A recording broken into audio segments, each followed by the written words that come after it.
Assalaamu calaykum saaxiibayaal daawadayaal ku soo dhowaada barnaamij kaloo cusub oo idiin soo tabiyo kanaalka Aqoon TV. Magacaygu waa Cabdifataax Abduqaadir.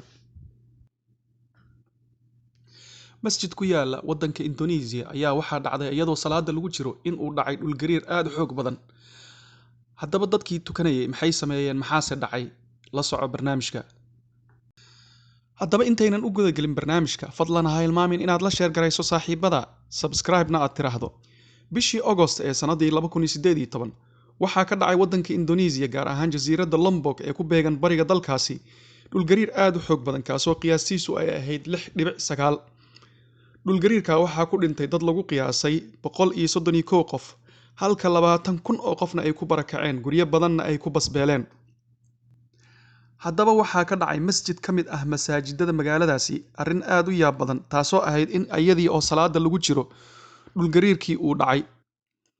Haddaba masjidka oo aad u buuxay imaamkiina uu salaada ku jiray ayaa waxaa dhacday in dad badani ay masjidkii ka yaaceen, halka imaamkii masaajidkana uu sii watay salaadiisii.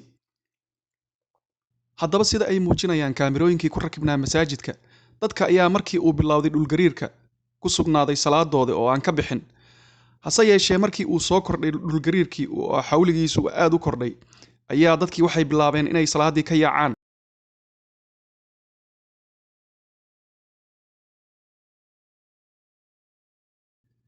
Imaamkii masjidka oo aan asagu dhag jalaq u siinin argagaxa iyo cabsida uu wato dhul gariirka ayaa salaadiisii sii watay asaga oo ay ku daba tukanayaan dad aad u tiro yar.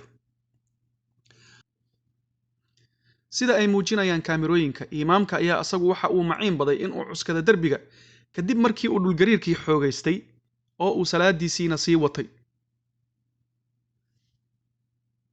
Haddaba adigu hadday ku qabsato arrinta adoo salaad ku jira masjid dhexdiisa, maxaad samayn lahayd? Fadlan noogu soo sheeg qaybta comments-ka. Haddaba bal xoogaa nala daawo sida imaamkan Ilaahay iimaankiisa uu u sugay oo uusan uga weecan inuu salaadiisa sii wato.